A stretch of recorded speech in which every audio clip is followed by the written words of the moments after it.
Hello friends, welcome back to my channel Target MNS, targeting MNS 2022. So this is human health and disease important MCQs which are expected in your MNS 2022. NEET level के MCQs मैंने यहाँ पे आपको provide किए ताकि आपकी preparation अच्छे से हो जाए.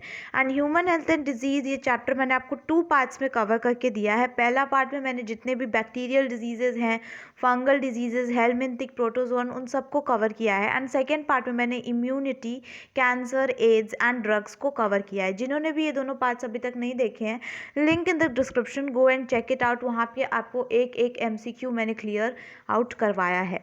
ओके, तो स्टार्ट करते हैं हमारे आज के पहले क्वेश्चन से. That is the infective stage of Plasmodium that enters the human body is. Infective stage का नाम बताना है जब हमारे बॉडी में प्लाज्मोडियम एंटर करता है. तो इन्फेक्टिव स्टेज कौन सा है? मीरोजोइट्स, स्पोरोजोइट्स, मेल गैमेटोफाइट और female gametophyte. So the right answer is option B, that is sporozoites. The infective stage of plasmodium that enters the human body is sporozoites. Sporozoites जो होते हैं वो एक्चुअली गट में present होते हैं एनोफिलीज मॉस्किटो के. And जब वो बाइट करते हैं तो बाइट करते किससे? सकर से. उस सकर को वन वर्ड में क्या कहते हैं? प्रोबिसेस. ये मैंने आपको उन सारे पार्ट्स में कवर करा रखा है. प्रोबिसेस कहते हैं. एंड प्रोबिसेस के हेल्प से जब वो बाइट करता है हमें, तो स्पोरोजोइड्स उनके गट से सलाइवा में आ जाते हैं. सलाइवा ग्लैंड से हमारी बॉडी के अंदर चल जाते हैं. Option B is the right answer. Next, the yellowish fluid colostrum secreted by mammary gland of the mother during the initial days of lactation has abundant antibodies to protect the infant. आपको पता है 6 month के लिए breast feeding कराना is very important to a infants. Why? क्योंकि yellowish fluid जिसे हम colostrum कहते हैं, in common language we call it milk, but वो कोलोस्ट्रम होता है जो कि सिक्रीट होता है मैमरी ग्लैंड्स के द्वारा. उसमें लैक्टेशन के डेज में, स्टार्टिंग के इनिशियल लैक्टेशन डेज में, उसमें बहुत एंटीबॉडीज़ होती है अबंडेंट अमाउंट में, जो कि बच्चे को, जो न्यू बॉर्न है, उसे प्रोटेक्ट करती है. ठीक है, तो इस टाइप की इम्यूनिटी को क्या कहते हैं? Active immunity, cell mediated immunity, passive immunity और इनेट इम्यूनिटी. सो ये बहुत जो एंटीबॉडीज जो रिलीज होती हैं, ये बच्चे को तुरंत तुरंत प्रोटेक्ट करती हैं. तो right answer is option C, passive immunity. Active immunity सुनने में एक्टिव है, नाम में उसके एक्टिव है, बट बिल्कुल भी एक्टिव नहीं होता है. It's a slow process, it is a time taking process and बहुत ज़्यादा टाइम लग जाता है for a effective response. But passive immunity जो होता है बहुत ही फास्ट इम्यूनिटी होता है. ये डायरेक्टली हमें एक इफेक्टिव रिस्पॉन्स बहुत फास्ट हमें देता है पैसिव इम्यूनिटी. ओके, सो ये सारी चीज़ें मैंने आपके चैप्टर्स में कवर की हैं. नेक्स्ट चलते हैं. Which immune response is responsible for rejection of kidney graft. इस टॉपिक को मैंने बहुत अच्छे से एक्सप्लेन किया था कि किडनी ग्राफ्ट, फॉर एग्जांपल, अगर आपके बॉडी में, आपके बॉडी या किसी के भी बॉडी में हार्ट ट्रांसप्लांट करना हो, कोई भी ऑर्गन ट्रांसप्लांट करना हो, या किडनी है यहाँ पे, जैसे फॉर एग्जांपल किडनी ट्रांसप्लांट करना हो, तो कौन सा इम्यून सिस्टम रिस्पॉन्स होता है उस टाइम पे? ऐसा नहीं कि किसी का भी किडनी लिया और लगा दिया, उसके लिए हमें डोनर ढूंढना पड़ता है. ऐसा नहीं कि कोई भी किडनी लगा देना है, जो हमारे बॉडी को सूट करेगा वही लगाते हैं. तो सूट्स कहाँ से पता चलता है? कौन से इम्यूनिटी सिस्टम से? Acquired immune response, auto immune response, cell mediated immune response और innate immune response. So the right answer is option C, that is cell mediated immune response. ये होता क्या है? ये रिस्पॉन्स सेल मेडिएटेड. हमारी body के पास ये एबिलिटी होती है पता लगाने की कौन सा हमारे बॉडी का सेल है और कौन सा फॉरेन ऑर्गेनिज्म है. ठीक है, तो जैसे ही दूसरे का किडनी लगाएंगे ना, ये सेल मेडिएटेड इम्यूनिटी रिस्पॉन्स उसी टाइम इम्यूनिटी को बूस्ट अप करेगा और पूरा किडनी जो है उसके सारे सेल्स को ख़त्म कर देगा, मार देगा, एंड ये नॉन फंक्शनिंग किडनी हो जाएगी फिर. ठीक है, तो ऐसा ना हो, इसीलिए हम लोग सेल मेडिएटेड अपने हिसाब से देखते हैं कि ऐसा कौन सा किडनी है जो कि बेस्ट सूटेड होगा. Next question. Colostrum secreted by mother during the initial days of lactation is very essential to impart immunity to infants because it contains. ठीक है, तो इससे पहले क्वेश्चन में पूछा था कि उसमें एंटीबॉडी होती है, बताया था पैसिव इम्यूनिटी का टाइप है कोलोस्ट्रम. ठीक है, तो इसमें पूछा गया, बहुत ज़्यादा इंपॉर्टेंट होता है for infants to protect, because उसमें ऐसा क्या होता है जो प्रोटेक्ट करता है, ठीक है। तो IgA that is immunoglobulin A, antibodies to fight from disease, और immunoglobulin E. So A option भी सही लग रहा है, बी ऑप्शन भी सही लग रहा है, but the most appropriate is option number A that is immunoglobulin A, ठीक है। जो इन कोलोस्ट्रम होता है उसमें IgA प्रेजेंट होता है, ये क्या है, इम्यूनोग्लोबिन, ये एक एंटीबॉडी है। Next, which of the following is a causative agent and confirmatory test for typhoid. Typhoid का आपको कॉजेटिव एजेंट पहले बताना है, फिर कन्फर्मेटरी टेस्ट बताना है। तो आपको पता होगा टाइफॉइड का जो पॉजिटिव एजेंट होता है दैट इज सैल्मोनेला टाइफी। तो ऑप्शन ए एंड बी तो ऐसे ही रिजेक्ट हो जाता है, सी एंड डी, ठीक है। फिर कंफर्मेटरी टेस्ट पूछा है, it's a very famous test for typhoid that is Widal test. So option D is the right answer. The positive agent for typhoid is Salmonella typhi and the confirmatory test is Vidal test. Next question, drug called heroin is synthesized by which of the following? Drug जो होता है heroin वो किससे synthesise किया जाता है, कैसे बनता है? नाइट्रेशन ऑफ मॉर्फिन, मॉर्फिन का नाइट्रेशन करते हैं, या मिथाइलेशन करते हैं, या एसिटाइलेशन करते हैं, या ग्लाइकोसाइलेशन करते हैं। So drug called heroin is synthesized by option C is the right answer, that is acetylation of morphine. Directly asked MCQs 1000 times and बहुत अच्छे से explain किया है मैंने chapter में सारे points, okay? आगे चलते हैं। Humans have acquired immune system that produced antibodies to neutralize pathogens. Still innate immunity is present at the time of birth. ठीक है, इसमें क्या है, इम्यूनिटी में मैंने आपको पढ़ाया था कि दो टाइप की इम्यूनिटी होती है, एक इन्नेट इम्यूनिटी सिस्टम और एक एक्वायर्ड। तो innate immunity system by birth हमारे में प्रेजेंट होती है। तो अब यहाँ पे बोला गया है कि एक्वायर्ड इम्यूनिटी सिस्टम तो है ही हमारे पास, वो एंटीबॉडीज़ बनाती है, ठीक है। तो फिर हमें इन्नेट इम्यूनिटी जो हमारे बॉडी में प्रेजेंट होती है हमारे जन्म के टाइम से, बर्थ के टाइम से, क्यों प्रेजेंट होती थी? Because it, the reason behind innate immunity present in our body at the time of birth. तो option A is non specific and have 4 types of barriers, has natural killer cells which can phagocytose and destroy microbes, is present from the time of birth when we don't have acquired immunity, ठीक है।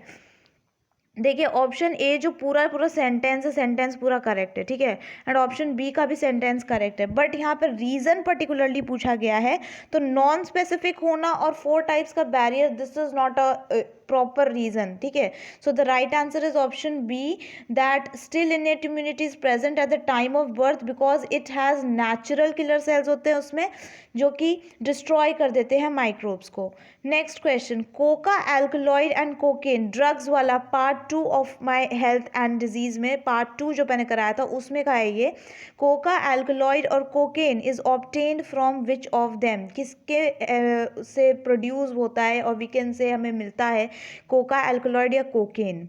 Bark of cinchona tree, latex of poppy plant, erythroxylum coca और leaves of coca plant. So directly NCERT की line है that coca alkaloid और cocaine is obtain from option C is the right answer, that is erythroxylum coca. Next question, which part of the poppy plant, आज question है, which part of the poppy plant is use to obtain the drug smack, smack और we can say heroin, ठीक है। ये जो drugs होती हैं ये कैनाबिनॉइड्स का टाइप है एक्चुअली। तो पॉपी प्लांट के किस पार्ट से मिलता है? लीव्स से, रूट से, लेटेक्स से और बार्क्स एंड फ्रूट्स से। So the Poppy plant is use to obtain the drug smack, which part? Latex, option C is the right answer. Next, which is not an example of auto immune disease, ये question थोड़ा tough है। Auto immune disease का example in चारों में से कौन सा नहीं है? तो आपके बुक में ऑटो इम्यून डिजीज़ NCERT में एक ही एग्जाम्पल दे रखा है, that is option B, rheumatoid arthritis. तो ये तो है, ठीक है। विटिलिगो ये भी है, and option A that is psoriasis ये भी है। तो इसमें से जो ऑटो इम्यून डिजीज का एग्जाम्पल नहीं है, नॉट पूछा गया, तो option C will be the right answer, that is Alzheimer's disease, ठीक है। तो आपको ये तीनों ऑटो इम्यून डिजीज याद रखने हैं, रूमेटॉइड अर्थराइटिस, विटिलिगो और psoriasis. Next, in which disease does mosquito transmitted pathogen cause chronic inflammation of lymphatic vessels? अच्छा क्वेश्चन है कि मॉस्किटो आपको बाइट कर लेता है, आप में पैथोजन डाल देता है, तो कौन सी डिजीज़ हो जाती है? उसका सिम्टम दे रखा है कि इन्फ्लेमेशन हो जाता है लिम्फेटिक वेसल्स में, तो और वो भी मॉस्किटो के बाइट की वजह से। तो ये कौन सी डिजीज़ है? Malaria, dengue, filariasis, elephantiasis? And dengue is not the answer. Malaria में आपको हाई फीवर एंड चिल्स हो जाता है, बिल्कुल भी नहीं। फिलेरियसिस और एलिफेंटियासिस। सो गाइज, अगर आप लोगों ने उस चैप्टर को अच्छे से पढ़ा है, नोटिस किया, तो option C and D both are correct, क्योंकि ये दोनों का मतलब एक ही होता है। Filariasis and elephantiasis both are same, ठीक है। सो ऑप्शन सी भी करेक्ट है एंड डी भी करेक्ट है, both C and D. Next question, malt constitute about -% of the lymphoid tissue in the human body। तो मैंने पूरा B lymphocyte, T lymphocyte, primary lymphoid organ, secondary lymphoid organ जब कराया था उस टाइम पे मैंने पढ़ाया था माल्ट में कितना परसेंट प्रेजेंट होता है हमारे लिम्फोइड टिश्यू में, हमारे ह्यूमन बॉडी में। 10%, 90%, ओनली 40% और 50%। So half of the lymphoid tissue in the human body is malt, that is 50%. Okay, option D is the right answer. Next, which sets of disease caused by bacteria? इन चारों में से कौन सी ऐसी disease है जो सिर्फ और सिर्फ बैक्टीरिया से होती है? Tetanus and mumps. टेटनस तो बैक्टीरिया से होता है बट मम्स नहीं होता, it's a viral. Amoebiasis and dysentery, दोनों में से कोई भी नहीं होता। Cholera and tetanus. So cholera भी हमारे पास बैक्टीरियल है एंड टेटनस भी बैक्टीरियल है, option C is the right answer. Last देखेंगे, कॉलेरा ये तो बैक्टीरियल है लेकिन कैंसर ये वायरस है, ठीक है। कैंसर ये जो है ये वायरस डिजीज है, रेट्रोवायरस के होता है, ठीक है। नेक्स्ट, अस्थमा में बी अट्रीब्यूटेड टू, अस्थमा का रीज़न वी कैन से क्या होगा? Inflammation of alveoli? नहीं, ये तो रीज़न नहीं हुआ ना, अस्थमा के वजह से हो गया, अस्थमा होने के बाद हुआ inflammation. No. Damage of respiratory tracts, ये भी अस्थमा होने के बाद होता है, नहीं। Allergic reaction of the mast cells in the lungs, तो asthma is a type, what is asthma? Asthma किस चीज़ का example? It's a type of allergy, okay. Hay fever, asthma, ये सब क्या है? एलर्जीज है। तो एलर्जी रिएक्शन जब होता है मास्ट सेल में तो उस टाइम रिलीज होता है हिस्टामिन, ठीक है, that causes you asthma, option C is the right answer. Next, if the property of immune system of distinguish self cells and non self is lost then it will lead to, आपको पता है immune system के पास ये properties होती है कि वो खुद के सेल्स पहचान सकते हैं हमारी बॉडी, और बाहर से अगर कोई सेल्स आए तो वो पहचान सकते हैं, मैंने आपको बताया। अगर मान लीजिए ये प्रॉपर्टी ही ख़त्म हो जाए, नहीं पहचान पा रही बॉडी कि बाहर कौन सा सिस्टम है, मतलब बाहर का कौन सा सेल्स है और हमारी बॉडी का कौन सा सेल है, डिस्टिंग्विश नहीं कर पा रही है, तो क्या होता है? बुक में लिखा हुआ था, एनसीईआरटी में मैंने आपको प्रॉपर्ली बताया था, होता ये है कि जो हमारी बॉडी है वो हमारे खुद के सेल्स को भी डिस्ट्रॉय करने लग जाती है, उसे पता ही नहीं चलता कि ये हमारे ही बॉडी का सेल्स है, ठीक है। तो इसकी वजह से कौन सा इम्यून डिजीज़ हुआ? Cell mediated immune disease? नहीं, ये तो ग्राफ रिजेक्शन के टाइम पे होता है, जब किडनी रिजेक्शन या हार्ट ट्रांसप्लांट में रिजेक्शन हो, दैट इज सेल मेडिएटेड, ठीक है। र्यूमेटॉइड अर्थराइटिस, ये तो एग्जाम्पल है आपका ऑटो इम्यून डिजीज़ का, ठीक है। Option C auto immune disease and inflammatory immune, नहीं इन्फ्लेमेटरी नहीं होगा, option C is the right answer. Autoimmune, auto मतलब खुद का ही इम्यूनिटी को तुम डिस्ट्रॉय कर रहे हो, तो auto immune disease. And rheumatoid arthritis is an example, ठीक है। तो ज़रूरी नहीं है कि अगर जब भी ये प्रॉपर्टी लॉस हो तो हमें र्यूमेटॉइड अर्थराइटिस ही हो, जैसे कि विटिलिगो भी हो सकता है, सोरियासिस भी होता है, मैंने अभी आपको बताया था, ठीक है।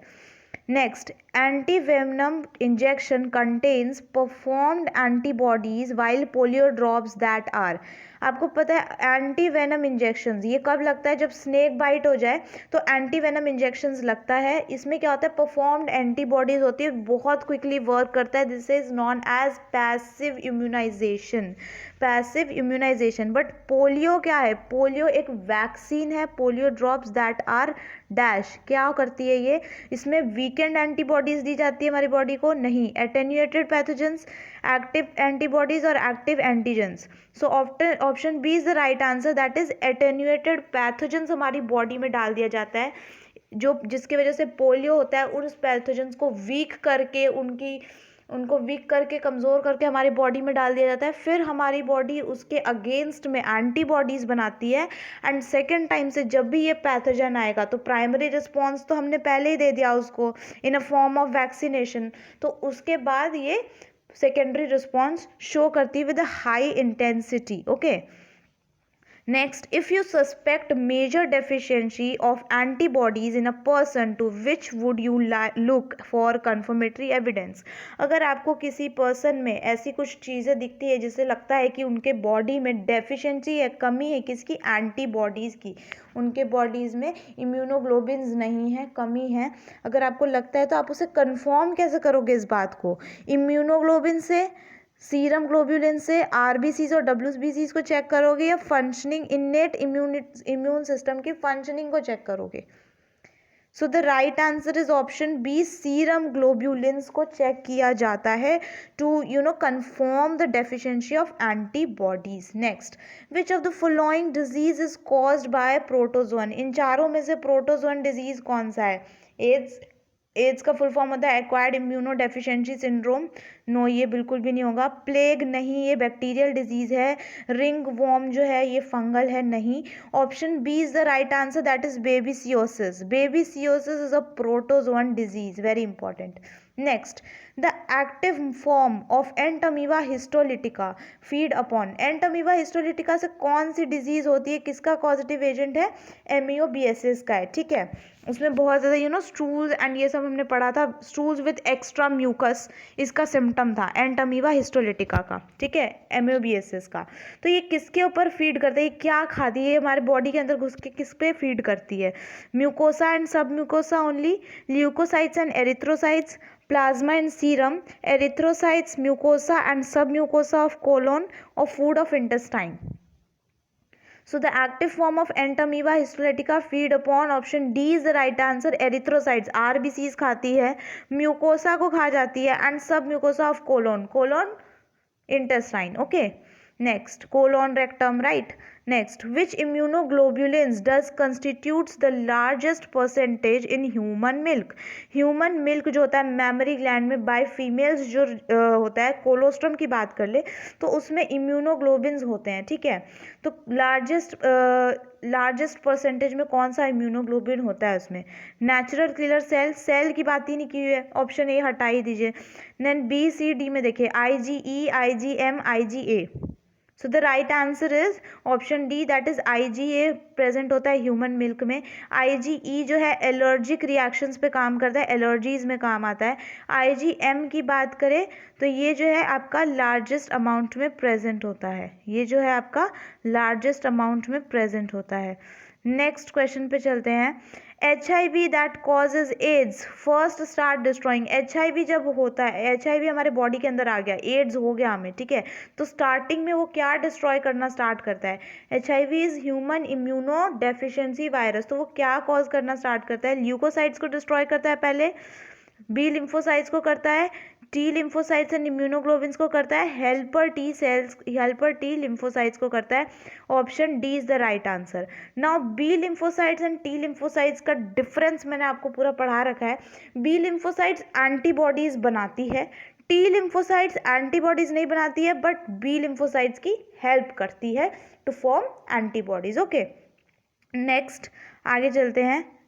सो yeah these are the questions. मैंने टोटल 20 to 25 क्वेश्चंस यहाँ पे कवर किए. आई होप आपको ये वीडियो पसंद आया होगा. Thanks for watching. Please like, comment, share to the friends who are preparing for MNS.